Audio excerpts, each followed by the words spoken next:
And we're back. So this technically has nothing to do with Blood Bowl, but I think there is an opportunity here, or a potential of this potentially straying into Blood Bowl land. So on the 28th of January, Games Workshop Warhammer community site dropped their thing just entitled Warhammer and the ITC.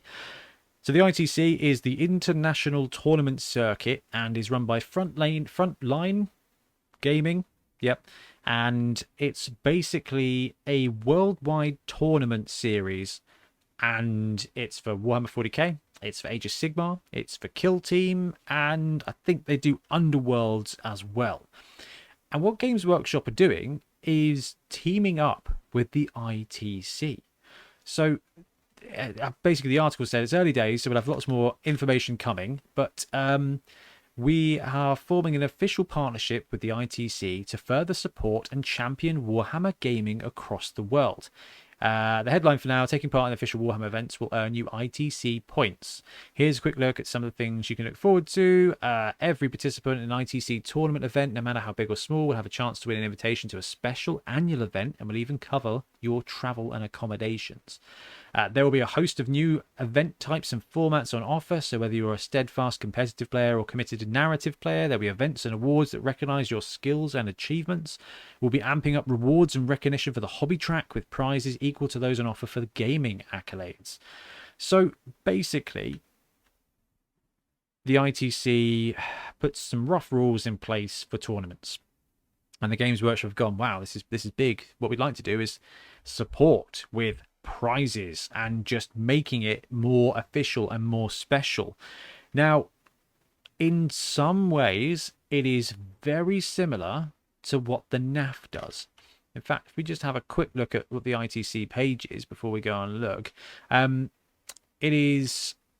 There's kind of like a little thing here. So there's different categories. To be eligible, your tournament has to be a certain amount of things. So in order to qualify to be a rogue trader tournament, your game, it has to have 4 or less rounds, has to have less than 28 players. If you want to be a grand tournament, you have to have 5 games with at least 28 players, or 20 for Age of Sigmar. If you want to be a major, you have to have 40 players for Age of Sigmar and 58. Or a super major, it's 200 plus players and 7 rounds. Like, so they've got a really simple structure as to what events mean and how they qualify them. And you get points per event, which is very similar to a lot of the tournament series that happens in the NAF. Now, the tournament series for the NAF have been paused while the pandemic goes on, which I support wholeheartedly.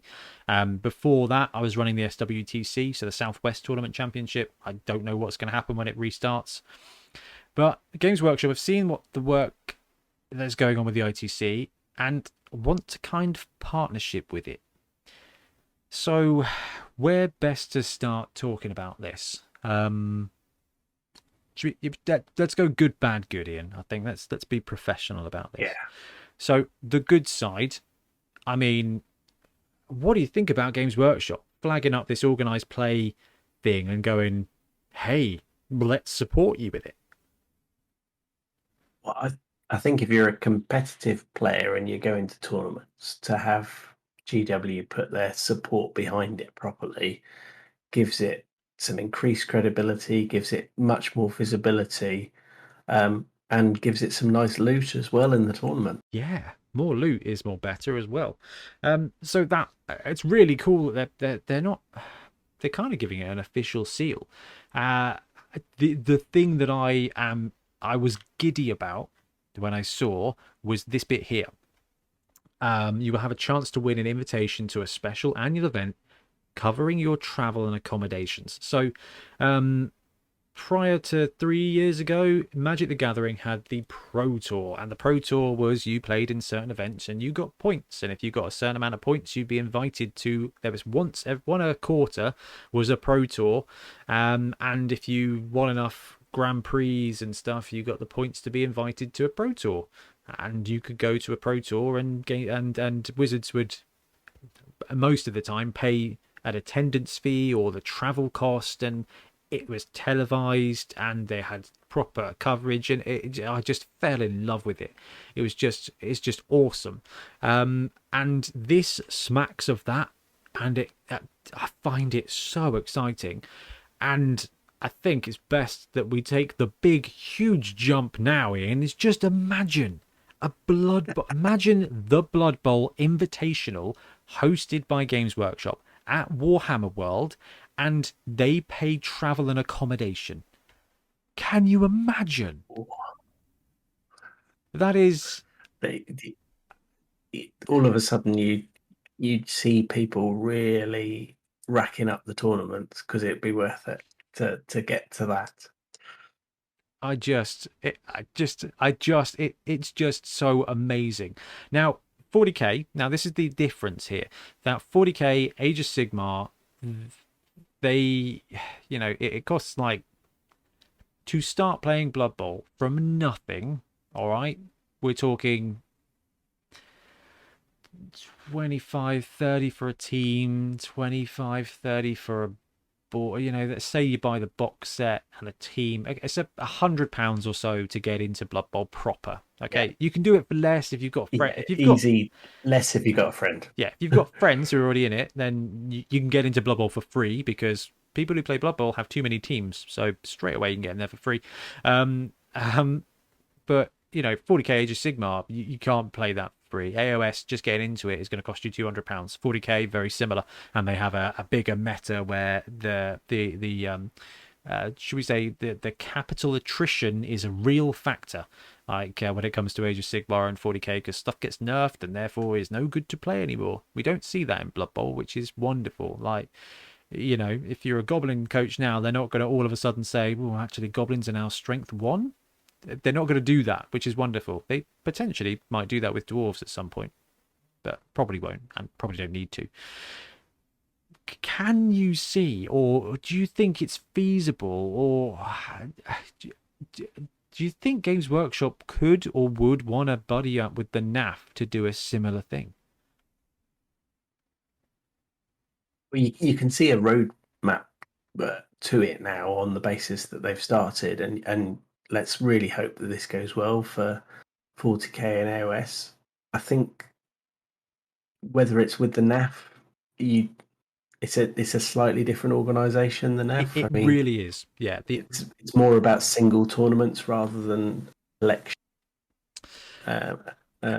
It's really interesting. The NAF does more with less, right, when it comes to this. So the ITC does not do a lot. Like, you get a point score. They don't massively care about other stuff. They've got some restrictions, but actually it's about the points, and you take your top 4 results or something like that, and they run it through. Their website's really, like, there's one page and it breaks it all down, and that's basically it.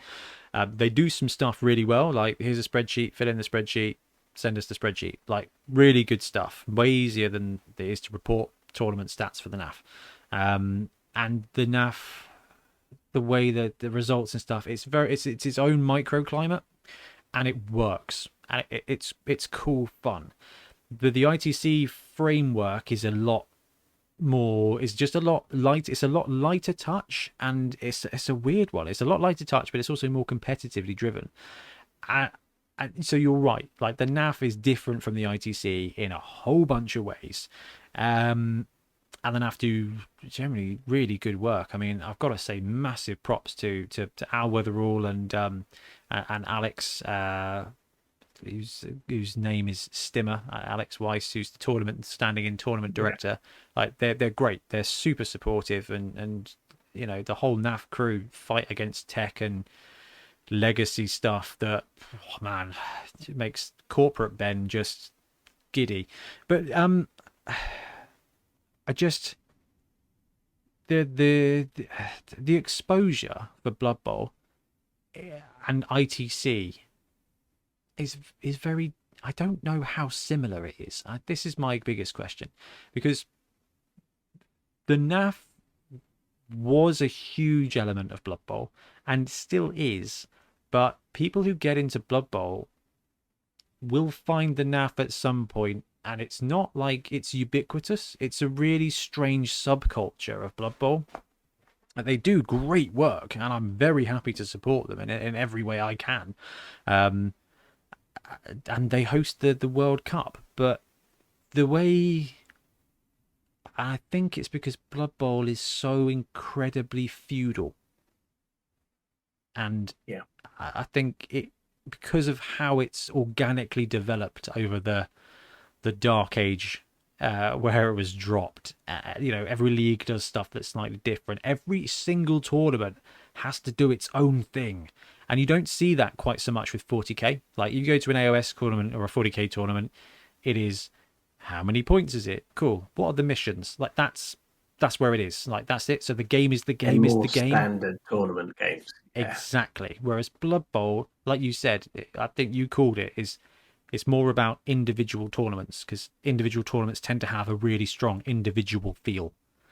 Um, and this is the interesting thing about Beachhead, is historically all of our tournaments, we go with a thematic element of it, right? This is our mixed team tournament. This is our underground sevens tournament where you're playing in the sewers and there's going to be splash. The first Beachhead was on the coasts of Albion, so there was extra wind and weather, and you could take a swamp troll as a monster.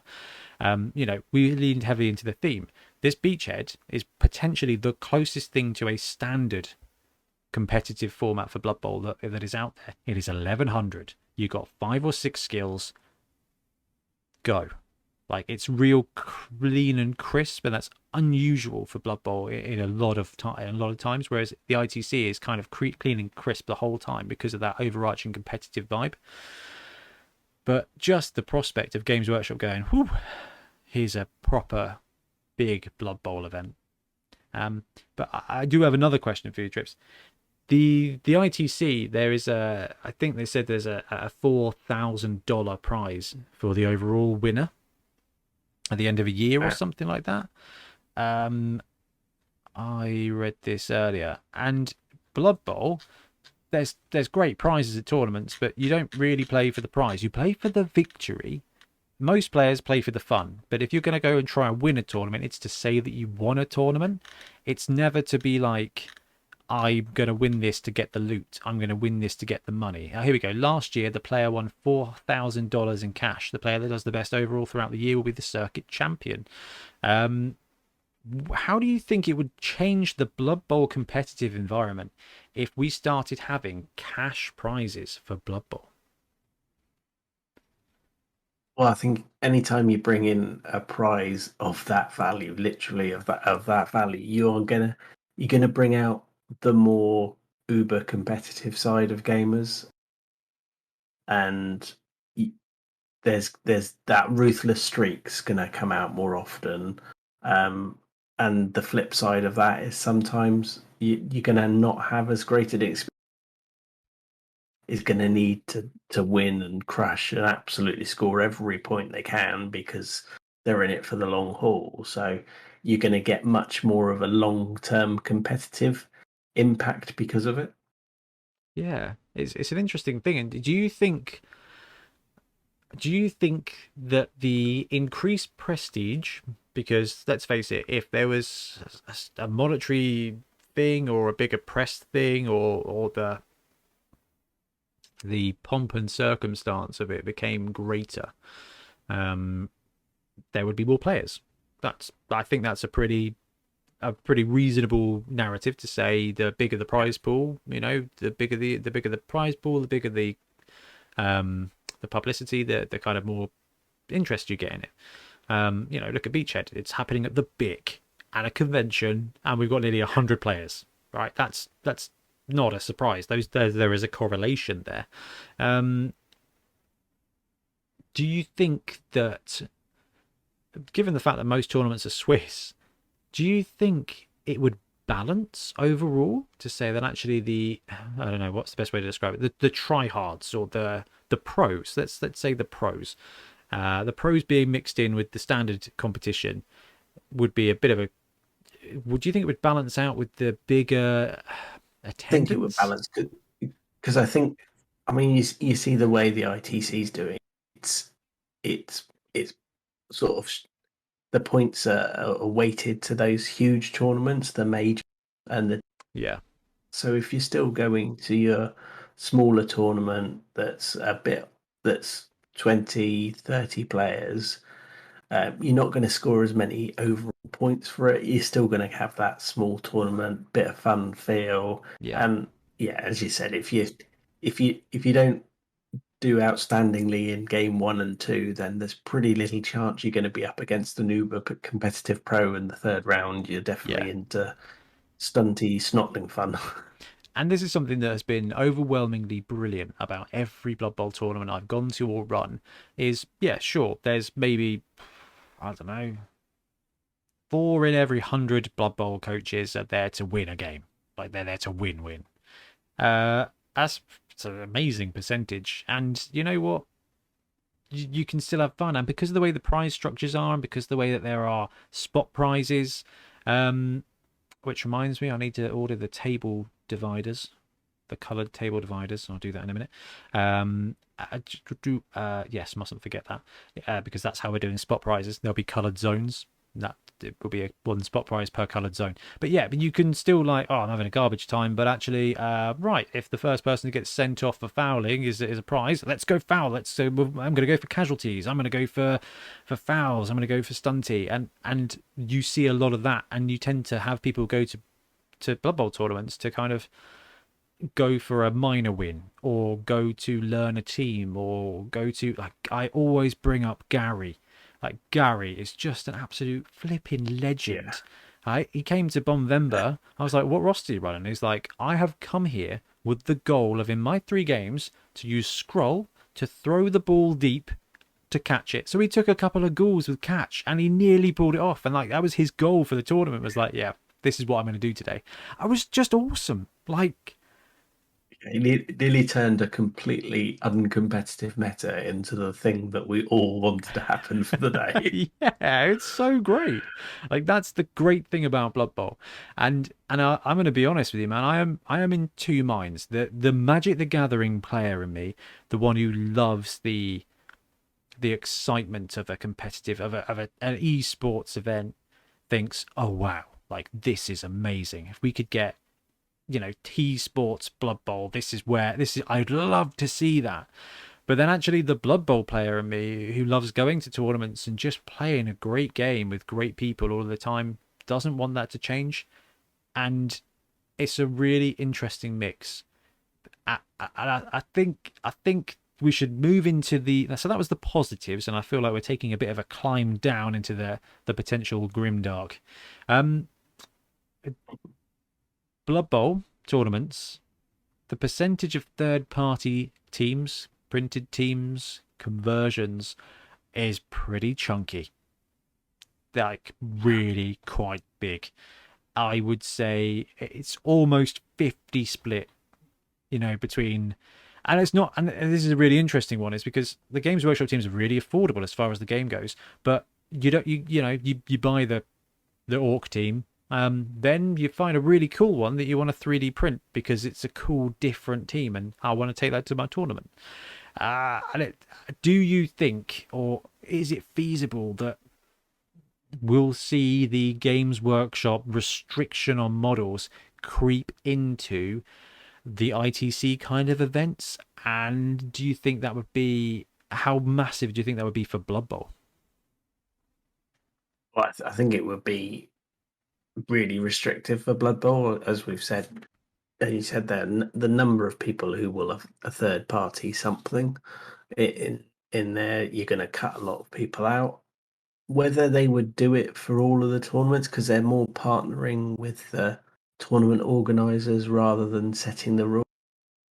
You don't know now, but it's probably a little bit of a wait and see for how it goes over this year. But you could definitely see it happening. Standardization, and the GWA is the GWA. Yeah, and that would be potentially my biggest concern.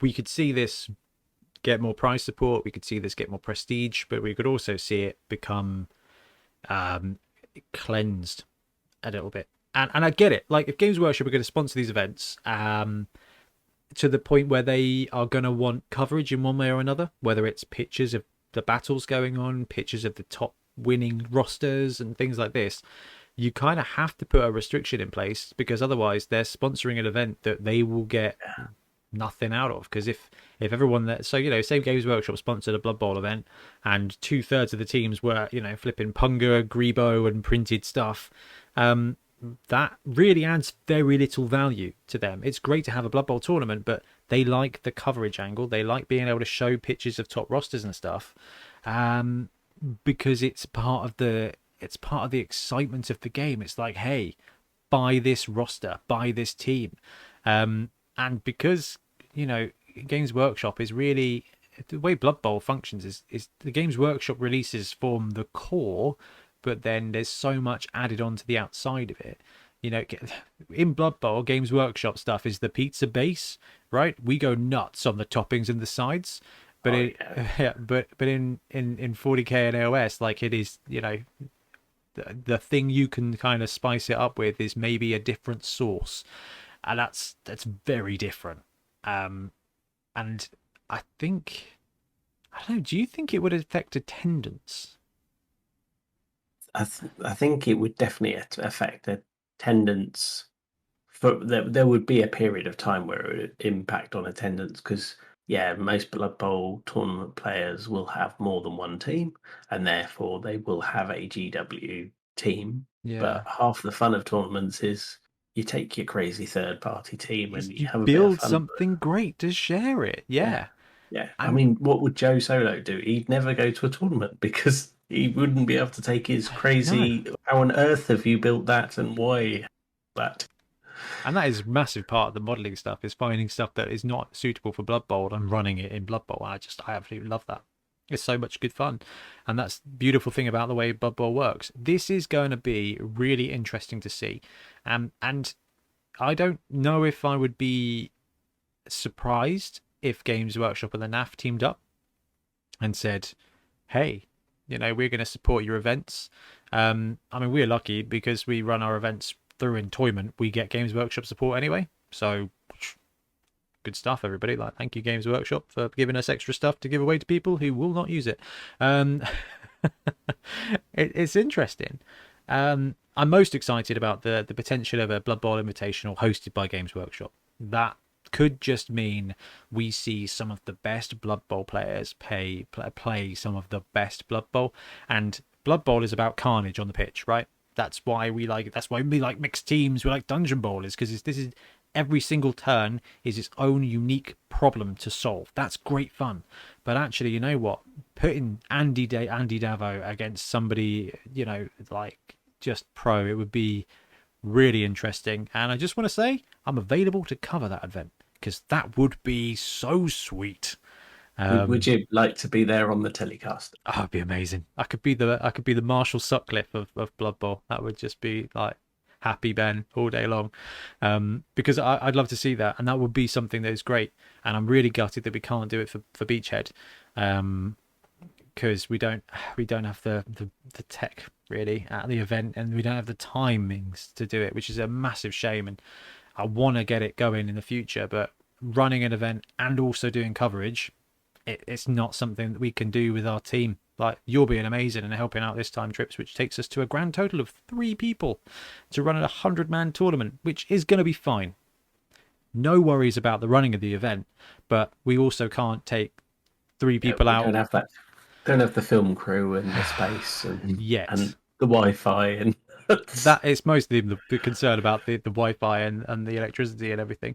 But my goal is to my goal is to, this time next year, be able to maybe, if we do Beachhead next year, we might be able to, we've got a year to plan, that we can, you know, bring on some people to help run the event and help with the stuff. I mean, we might be able to pay for support, which would be really amazing, and we could do a really big event and really go all out. But my dream would be to cast games for the NAF World Cup.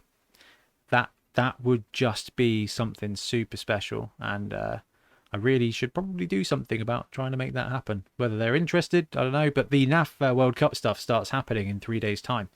The applications start going yeah, through, so, application soon. Yeah, and then the voting starts on the 6th. So it's going to be an interesting month for Blood Bowl, on the big side. But that's the NAF World Cup is so different from Games Workshop, like so separate from Games Workshop. Really is the difference between Blood Bowl and their core games. It's interesting. Thanks very much for watching. We really appreciate your support. If you want to help support the channel even further, please like and subscribe, or come join us on our Patreon. We have early access to content. We get loads of feedback from you guys, and we try and do competitions as much as we can. Or you can get yourself some Bonehead podcast merch on our Spreadshirt site. So if you want to support a team, especially for the Bonehead Championship, you can pick up a shirt, a mug, things like that. It all helps support the channel, and we really appreciate it. Anyway, links below. Thank you very much. Happy blocking.